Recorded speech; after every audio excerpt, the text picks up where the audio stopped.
Janice, let me cover the scene, the intern said in a young, eager voice. Ruby Thomas wore her work attire and never complained despite holding a heavy camera in her hand. I looked like a senior colleague picking on her for no reason when I stood next to her. I heard myself say, no, you're still an intern. You're still not familiar with how to handle emergencies on your own. A familiar male voice cut in next. Let Ruby handle it. You were a rookie once, so you should give her a chance to grow. That was when I finally woke up. The man who had just spoken was my husband, Danny Smith, who was also my superior. Ruby was a new intern. She was one breaking story away from landing a full-time position. In my previous life, I had also turned down her request. Then, my husband had criticized me for targeting her and refusing to give her a chance in front of all the other staff. He had then decided for me and sent Ruby to the fire, not even assigning anyone experienced to go with her. I had had no choice but to stay at the office and pay attention to the coverage, and I thought this would just be another close call.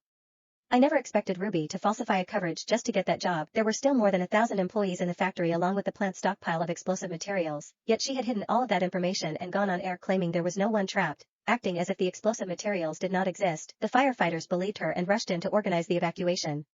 In an instant, the entire factory blew up and killed all the employees and every firefighter who had gone inside. Nothing was left of him. She had done all of it just to create a piece of sensational news, and when it hit the front page, she received the notice that she had passed her probation. However, too many people had died. Their families were devastated, and amidst the public outrage, someone secretly lodged a report saying she had lied about the fire. When the police burst into the company, Danny pushed me forward instead. He wrapped his arms around the sobbing Ruby and said to me, Janice, just turn yourself in. You sent an intern to the scene alone when you're the senior.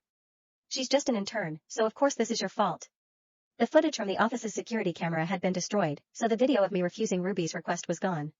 He went as far as to lie on the spot, claiming I had ignored his objections and insisted on sending an intern to the scene. He even pulled out the finalized assignment sheet, and my signature was on it.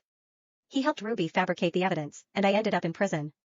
The explosion had taken too many lives. I was thrown into the middle of the mob, lost my job, and was drowned in abuse online. Everyone cursed at me and wanted me dead. On the day of the trial, the furious families broke through the bailiffs, and a bottle of sulfuric acid was hurled at me. I collapsed on the floor as the acid splashed on me, screaming and rolling until the pain eventually killed me. Only then did I realize it had all been a plan to get rid of me. Danny did not care whether I lived or died. He had run to comfort the shaken Ruby instead. Don't be scared. She deserved all of this. The last image in my memory was of Ruby being held in my husband's arms, smiling smugly, and it was carved deep into my mind. I hated them. I hated their cruelty and their need to wipe me out completely, but luckily, I was given another chance. I had regressed to the day she had falsified that coverage.